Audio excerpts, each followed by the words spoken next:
finalizar este semestre, hein? Finalmente, com a última apostila, falando então de pâncreas, agora da porção endócrina. Então, só para relembrar, a porção exócrina responsável pela produção de enzimas e bicarbonato, não é isso? Já a porção endócrina vai ser importante para a liberação dos hormônios que vão regular o metabolismo. Então, vamos só lembrar aqui um pouco, né, que hormônios, que metabolismo, né? Então, primeiro, glicose, que é transportada, né, para o interior da célula e ela vai ser fosforilada a glicose 6-fosfato e vai entrar para a via da glicólise, certo? Lá na glicólise vai consumir 90% dessa glicose e gerar piruvato.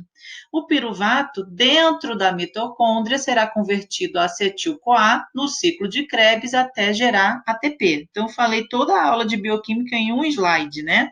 Só para vocês darem uma relembrada aí.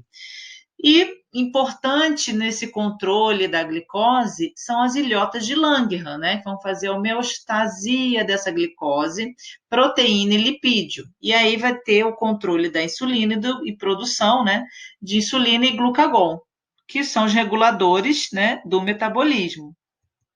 Então, só para a gente lembrar aqui do pâncreas, né? Dessa vez não vamos falar dos ácidos, não. Vamos falar das ilhotas de Langerhans, onde eu tenho a alfa, né, célula alfa e beta. Então, reparem aqui que nesse aumento das ilhotas, eu tenho cores distintas aqui, né? Porque elas não têm todas, não são todas iguais, tá? Então, a gente vai falar um pouco das células alfa e beta. Nós temos mais de 1 milhão de ilhotas, né? Mais de 2.500 células por cada ilhota. E são 4 tipos de células: a alfa, a beta, né? A gama e a pp. Então, vamos falar principalmente da alfa e da beta, porque são aqui as responsáveis na produção de insulina e glucagon. Mas também, só para lembrar, né, que ainda tem a produção de somatostatina e o peptídeo pancreático, tá? Porém, essas células nas ilhotas aqui são uma proporção muito menor. Então, aqui um grande aumento para a gente entender melhor, né, as ilhas de Langerhans, tá? Então, eu tenho os ductos pancreáticos, as células alfa e beta, tá? Então, aqui em azul, mais clarinho, e a alfa na azul mais escura.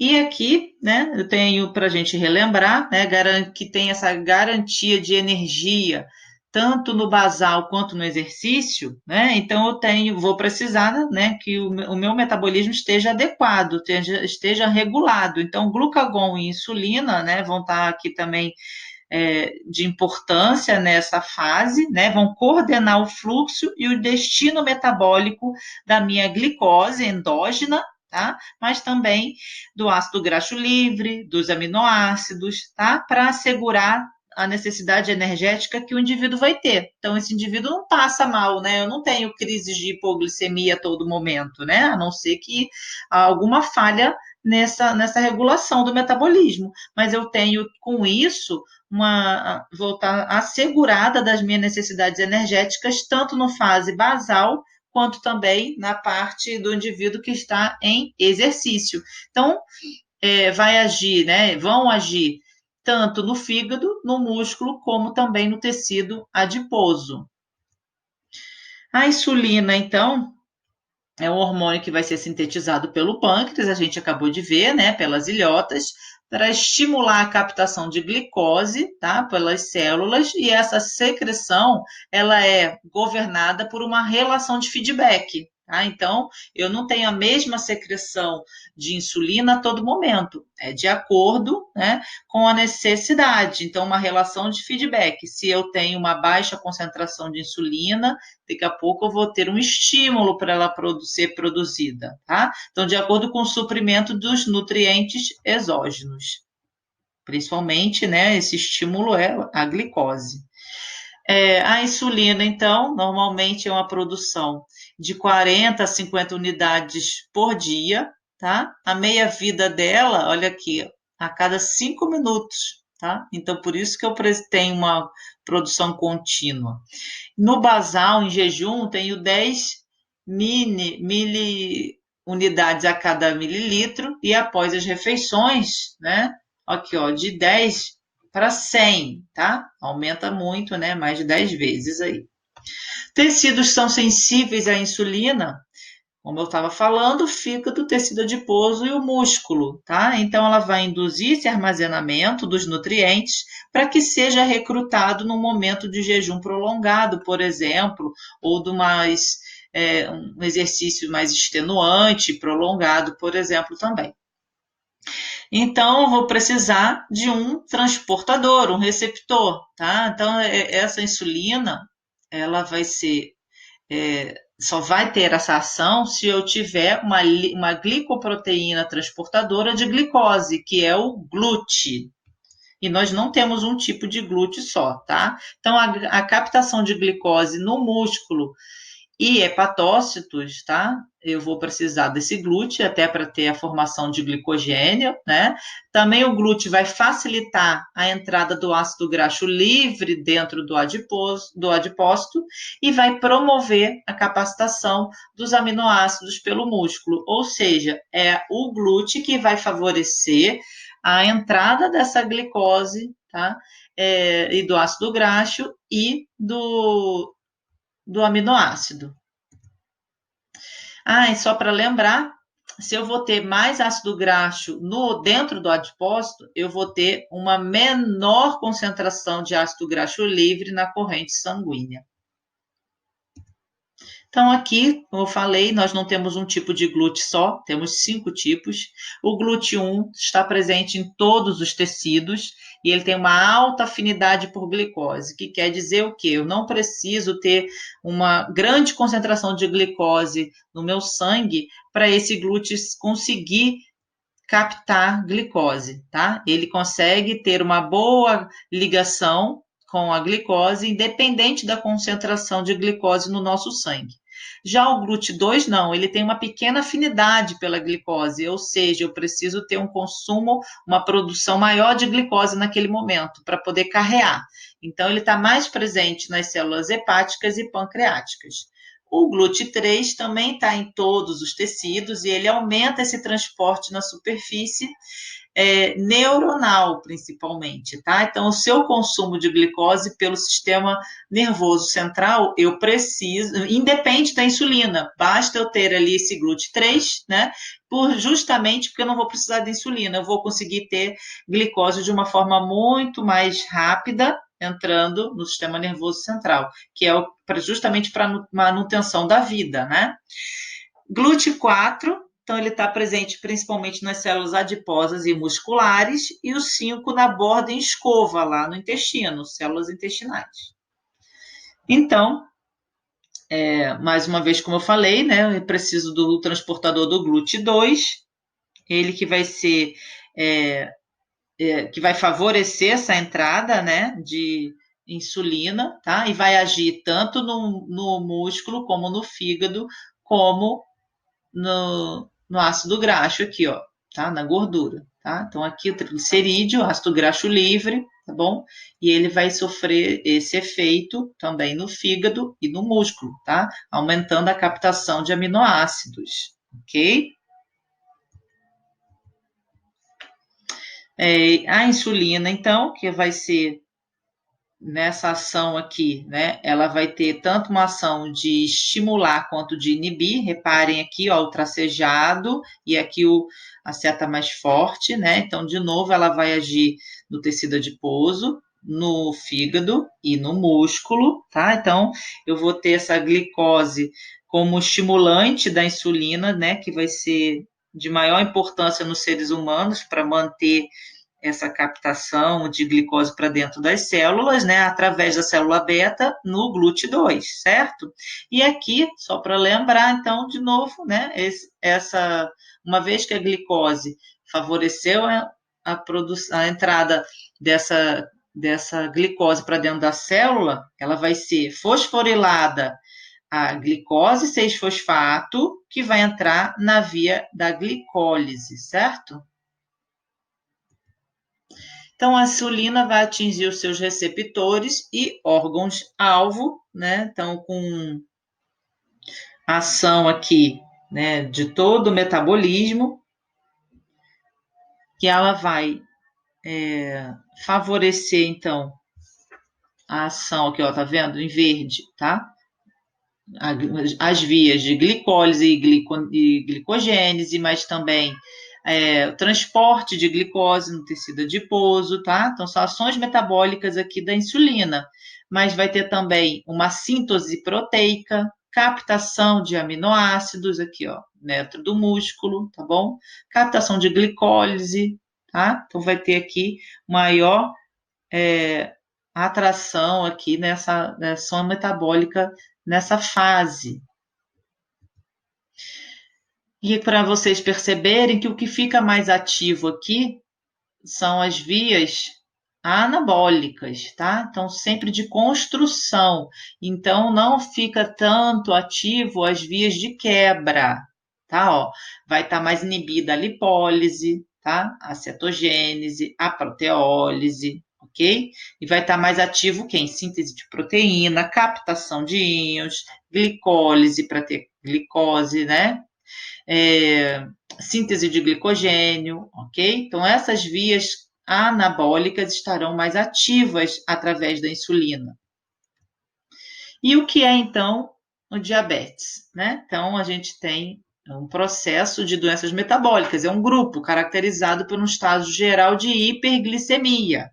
E isso pode ser resultante por um defeito na secreção ou na ação da insulina. Então, eu posso ter uma produção baixa ou eu tenho uma boa produção, mas eu não tenho uma grande ação no meu metabolismo. Então, eu tenho uma doença que se caracteriza por uma incapacidade da insulina exercer seus efeitos. Qual é o efeito mesmo? Estimular a captação de glicose pelas células, né? É essa insulina que vai gerar a captação da glicose para entrar no interior da célula. Fator etiológico importante aqui é a genética. A história familiar é bem importante, tá? Tem uma predisposição aí de 6 a 0,4 para pessoas que não tenham, 0,4% para pessoas que não tenham caso de diabetes na família. Também está relacionado com infecções virais ou distúrbios autoimunes. O diabetes do tipo 1 é uma doença autoimune e pessoas podem desenvolver até o diabetes do tipo 1 por um processo viral, que aí acomete, né, gera alteração no metabolismo, favorecendo processos autoimunes no organismo do indivíduo, tá? Então pode ser citomegalovírus na infância, até cachumba, tá? Critério de diagnóstico, que é médico, não é nosso, é pela glicemia, né? Então, normalmente, ao acaso, ou seja, qualquer momento do dia, sem ter correlação com jejum, por exemplo, quando está maior ou igual a 200, tá? Mas junto a pessoa tem sintomas, né? Então, poliúria, polidipsia, né? Que é urinar muitas vezes ou ter sede exacerbada, que é a polidipsia. A glicemia também, em jejum, né? Então, se ela tiver acima de 126, já é um diagnóstico de diabetes, ou pós-prandial, que é até 2 horas que o indivíduo comeu, está maior que 200. Tá? Então, aqui o estágio, né, normal do indivíduo saudável, sem diabetes, e na condição de diabetes, tá? Em jejum, eu preciso de pelo menos 8 horas de jejum, tá, gente? Então, vamos lá para o diabetes do tipo 1. É uma doença autoimune, como eu falei, né? Está caracterizada como uma doença autoimune, ou seja, o próprio corpo ataca o próprio corpo, né? Células do próprio organismo. Então, nesse caso, a destruição vai ser das células beta das ilhotas de Langerhans, tá? Então, vai ter uma deficiência total de insulina, porque a célula beta não consegue produzir, né? Então, eu tenho destruição das ilhotas de Langerhans, das células beta, então não tenho insulina. É mais comum na infância, mas pode dar também até no adulto mais jovem aí, tá? Que a progressão da destruição das células beta, ela Não é de um dia para o outro, ela pode levar mais tempo. Se for na infância, descobriu na infância, é porque as células foram, né, teve uma destruição muito rápida. Aí acomete já logo na infância, tá? No adulto pode demorar um pouco mais. Inicialmente, esse indivíduo não tem sintomas, né? Ele tem uma baixa da insulina, mas a glicemia ainda consegue ainda ficar dentro do normal. O paciente não está manifestando nada. Depois, né? Como essa evolução vai progredindo, em alguns anos de vida, às vezes a criança tem 4, 5, 6 anos, né? Então, porque ele já teve uma destruição progressiva, maciça de todas essas células beta. Então, ele vai ter poliúria, como eu falei, né? Vai ter urinar várias vezes, polidipsia, então ele continua com sede, está sempre procurando água, bebendo muita água e continua urinando muito, né? E a polifagia, vai ter perda de peso e com isso, mesmo com perda de peso, ele continua também comendo bastante. E a glicosúria, que é a glicose na urina. Então, o que acontece aqui? Tem um aumento de glicose no sangue, né? A glicose está em excesso. O rim acaba sendo afetado com isso, porque ele vai ter que eliminar esse excesso de glicose, né? Essa glicose não está entrando para as células, está ficando circulante no sangue. Então, o primeiro sinal aí é a poliúria. O indivíduo vai urinar muitas vezes, tá? E ele vai acabar o quê? Perdendo muita água, porque ele está urinando toda hora, né? Fazendo muito xixi. E aí ele vai ter o outro sintoma, que é a polidipsia, tá? Agregado a isso, ele ainda pode ter dormência, formigamento, até porque a urina não é só água, né? Então ele também está perdendo eletrólitos importantes, então ele pode até ter visão turva, ou embaçada, tá? Outros sintomas aí. Já o diabetes do tipo 2 é uma forma mais prevalente da doença hoje, principalmente aqui no Brasil. A gente tem muitos casos de diabetes tipo 2, só relembrando que a gente não fala mais diabetes insulino dependente, não insulino dependente, tá, gente? Porque a gente não fala pelo tipo de tratamento, se é com insulina ou não, e sim pela forma como ela se originou, tá? Pela sua etiologia. Então, do tipo 2, ela vai resultar por algum processo ambiental, normalmente. Pode ter, claro, o processo genético envolvido, tá? Defeitos genéticos aí, só que junto com modificações ambientais que levam à resistência periférica à insulina. Nós já falamos um pouco sobre essa resistência periférica da insulina, ou seja, o indivíduo está produzindo insulina, mas ela não está sendo ativa, tá? Então, normalmente, é o paciente que tem o quê? Obesidade, principalmente a obesidade abdominal, na região central, com um padrão alimentar mais característico por ser baixo em fibras, tá? E ser indivíduos mais sedentários. Então, essa etiologia, né, a secreção de insulina, ela está sendo tá menor quantidade, né? Então vai resultar numa intolerância à glicose, tá? O fígado, ele remove ali 50% da insulina na veia porta, tá bom? Mas essa insulina, ela tem que se ligar no receptor, né? Tem que ter uma ativação de enzimas, né? Para participar da síntese de glicogênio, de lipídio, de proteína, né? Então, eu preciso que isso ocorra, né? Nesses indivíduos, eu vou ter uma resistência insulínica. Então, parece que antes, né, propriamente dita, né, da diabetes, esse indivíduo já está num quadro de resistência insulínica, vai aparecer antes do processo se agravar, tá? E vai ser acompanhada por um aumento compensatório da insulina. Então, se a gente olhar o exame desse paciente, ele vai estar num exame que ainda a glicose ainda não é diabetes, mas a insulina vai estar um pouco aumentada. Então, é um aumento compensatório, justamente na tentativa de fazer essa insulina ser ativa, né? Tipo, o cara está produzindo insulina, ele tem insulina, mas é uma insulina que está menos ativa, está menos satisfatória para esse quadro. O corpo entende, então, que precisa de produção maior de insulina. né? Porque a glicose continua aumentada, então eu vou produzir mais insulina. É uma defesa. Então, aqui em azul, tá? Então, a gente tem azul e verdinho aqui, ó. O que seria isso? O azul, então, é o nosso alimento, tá? Ele vai ser convertido, né, em glicose, né? Então, aqui já é glicose na corrente sanguínea, certo? E em verdinho, produzido pelo pâncreas, a produção de insulina, tá? Então, ela tem uma produção suficiente, porém, existe uma resistência do seu uso. Repare que eu tenho ligação, ó, de insulina com glicose, mas eu tenho muito mais glicose do que insulina, tá? Então, os níveis sanguíneos de glicose estão aumentados. As evidências fortes, então, que eu tenho aí uma resistência insulínica e um quadro de hiperinsulinemia, ou seja, aumento de insulina no sangue compensatória, juntamente com o quadro de adiposidade, né, central, então eu tenho região abdominal aumentada, mais dislipidemia e hipertensão. Já falamos um pouco sobre isso, é um quadro, então, de síndrome metabólica desse paciente, que ele é muita chance de desenvolver o diabetes do tipo 2.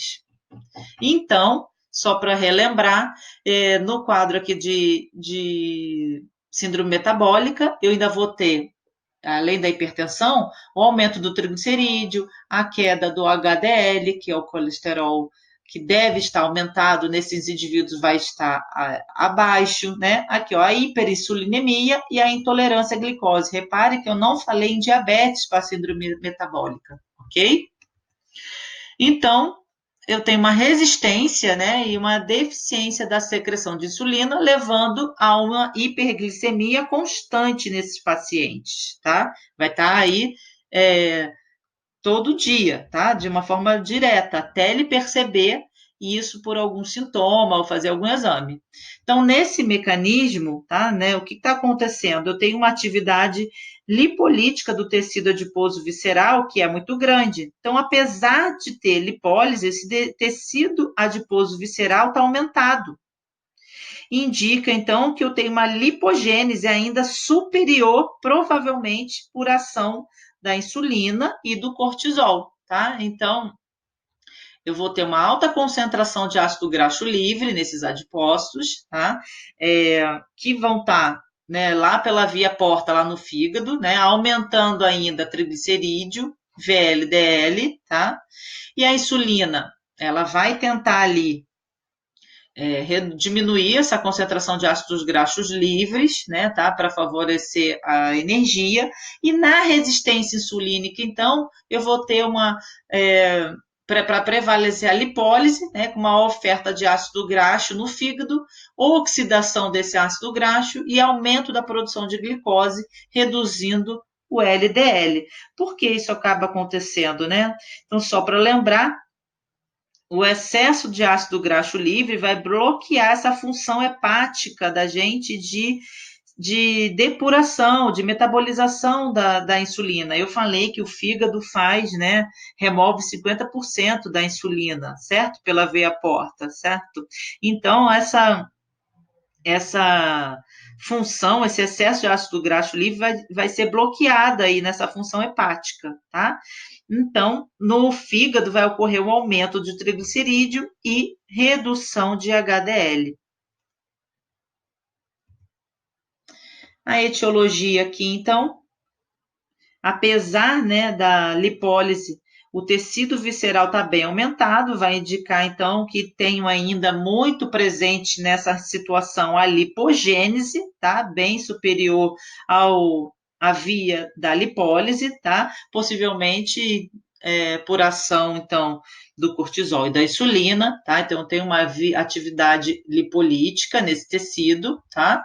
Aumento da liberação de ácido graxo livre, como eu falei, e aí tem diminuição, então, do HDL. Então, aqui, ó, a gordura abdominal, certo? E isso favorece o quadro de resistência insulínica. Só para comparar, então, diabetes do tipo 1 com tipo 2. Tipo 1 é uma doença autoimune, né? Então, eu tenho destruição da célula beta, mais comum na infância. Do tipo 2, não, né? Eu tenho uma hiperglicemia constante, com uma baixa secreção ou ativação da insulina, tá? É, o processo é agudo no tipo 1 e é crônico no tipo 2. O indivíduo leva anos para desenvolver. Ele está nesse quadro de obesidade central, de hiperglicemia constante por muito tempo. É uma condição crônica, tá? Então, não dá diabetes do tipo 2 na infância, né? Ela é mais prevalente no adulto, se bem que com a dieta ocidental, a obesidade infantil, já tem casos, viu, gente, de pré-adolescentes com diabetes do tipo 2 por causa de obesidade, tá bom? Mas ela é silenciosa, os sintomas no começo, o indivíduo é assintomático, tá? O indivíduo não percebe que está tendo diabetes. E a diabetes gestacional, né? O que está acontecendo aqui? Né? Então, um grau de intolerância a essa glicose em torno ali das 24, 28 semanas, 26 semanas, mais ou menos, da gravidez, tá? Então, a paciente, no caso, com aumento de peso, né, principalmente se for um aumento de peso muito rápido, de um mês para o outro, assim, né, numa velocidade curta, já ganhou muito peso, eu vou ter um aumento do glucagon e uma resistência insulínica, e essa glicemia, ela costuma normalizar após ali mais ou menos os 40 dias, até 3 meses após o parto. Em algumas situações, tá? Mas não, nem sempre. E muitas dessas mulheres, por elas já ter tido diabetes gestacional, elas podem vir a desenvolver diabetes do tipo 2 depois, mais para frente, tá? Então, aqui, nível sanguíneo de glicose da mãe, né? Favorecendo um crescimento exagerado do bebê, que é chamado de macrosomia fetal, né? Então, não quer dizer que esse bebê está muito nutrido, e sim que ele está tendo um aumento da captação de glicose e produção de GH, tá? Então, outros mecanismos aí que ele fica um bebê grande, mas é por excesso de glicose, tá? E vai afetar, então, o peso do bebê e pode ter um resultado obstétrico durante esse parto desfavorável, tá? Pode gerar parto prematuro ou pré-eclâmpsia da mãe, tá? Não necessariamente isso é saúde, não, pelo contrário, tá? Então, quando é macrosomia fetal por causa dessa diabetes gestacional, isso é um risco fetal e materno. Então, normalmente, a situação de diabetes gestacional prévia, né, mães que já tiveram outras gestações e também tiveram esse quadro, elas têm chance de desenvolver novamente na nova gestação. História familiar de diabetes, então a mulher não tem diabetes, mas a mãe dela tem, ou o pai, ela tem mais chance, então, de desenvolver diabetes gestacional, porque ela tem uma história familiar. A obesidade pré-gestacional, né? Então, quando a mãe já começa a gestação acima do peso, ela tem chance de desenvolver a diabetes gestacional. E o ganho de peso excessivo, né? Como eu estava falando, o ganho de peso ao longo da gestação. Claro que condições como hipertensão ou outras doenças metabólicas também vão favorecer. É risco para o bebê, como eu falei, né? Mortalidade fetal, a hipertensão da mãe, né? Gerar um quadro de eclâmpsia e esse quadro de macrosomia, né? Bebês acima de 4 quilos. Do diagnóstico, então, precisa aqui gestantes com glicemia entre 95 a 126, tá? Então, no jejum, ou em torno das 20 semanas, 20 e poucas semanas, o médico vai avaliar, em torno de 24 semanas, elas têm que fazer o teste de tolerância à glicose, faz uma curva glicêmica para se observar a ação da insulina também nessas mães. E o pré-diabetes, né, que é o que a gente vê hoje muito prevalente. É um estágio intermediário, ainda não é diabetes, mas também a glicose não está muito boa. Essa glicose não está no estágio de normalidade, tá? Então, o indivíduo já tem uma glicemia de jejum alterada, a tolerância já está diminuída, tá? Da glicose, então já vai gerar normalidade na regulação, gerando uma sobrecarga aí. Então, aqui, só para falar dos valores, né? Então, eu tenho pré-diabetes quando? né? Eu tenho acima de 100 antes ainda do 126, né? Então, esse valor, né? Porque eu devo ter minha glicose de jejum até 99. 99 não está uma beleza, mas ainda não é pré-diabetes, segundo as normas, né, de classificação aí, sobre os valores de referência. Então, entre 100 e 126, 125, no caso, é pré-diabetes. 126 é a diabetes. Então, esses valores antes ali, entre uma glicose satisfatória e a diabetes, a gente chama de pré-diabetes. E no pós-prandial, né, até 2 horas que o indivíduo comeu, entre 140 a 200 é considerado pré-diabetes. 200 já é diabetes, né? Só para recapitular. Complicação crônica do diabetes, porque o diabetes é uma doença que vai afetar todo o metabolismo, tá? Então, ele não vai afetar somente o pâncreas, né? Ele vai afetar de um modo geral a saúde de todo o indivíduo. Então, os órgãos mais afetados aqui, acometidos, é o rim, coração, que ele aumenta de até 4 vezes mais doenças cardiovasculares, a parte periférica também, né, das extremidades, tá? Então, causas de amputações e a visão, também levando a cegueira aí, principalmente entre os idosos. Primeira questão, então, condição é a retinopatia diabética, que é a principal causa, né? Até entre jovens, por causa de glicose aumentada, né? Então, de 16 a 64 anos, podem ficar cegos por causa do diabetes. 90% dos casos de diabetes do tipo 1 e 60% do tipo 2, né, com muitos anos de doença, tá? Então, quanto mais anos que você tem de diagnóstico e essa glicemia mais alterada, porque tem gente que não se cuida, tem gente que esquece de tomar insulina ou de tomar remédio, ou só porque toma insulina não faz dieta, né? Então, a gente tem uma uma glicose descompensada, que a gente chama, uma diabetes descompensada, que esse paciente continua no estágio de hiperglicemia, levando, então, a microaneurismas. A região macular do olho começa a ter aneurismas ali, pequenas rupturas nos capilares, que vão estar ali dilatados, já numa região de edema, e ele vai perdendo a visão aos poucos. Pode sim, com o controle da glicemia, voltar à normalidade, tá? É bem normal a gente receber isso em consultório, pacientes com visão embaçada, turva, dificuldade de ler, dor de cabeça, né, por causa da dificuldade em enxergar, e quando normaliza o exame, né, a glicose fica boa, esse quadro desaparece. Mas pode ser irreversível, dependendo do grau de dano, né, a esses capilares. Outro problema grave é a síndrome do pé diabético ou neuropatia diabética, tá? Que é uma consequência da insuficiência vascular. Então, leva a muitos casos de amputação, vocês já devem ter visto, né, ou conhecido pessoas que tiveram pés amputados, pernas, né, por causa do diabetes. Então, começa com uma pequena ferida, onde o indivíduo tem uma perda da sensibilidade cutânea. Então, ele tem alguma agressão no tecido, e essa agressão pode ser uma pedrinha, até um cadarço de um sapato um pouco apertado,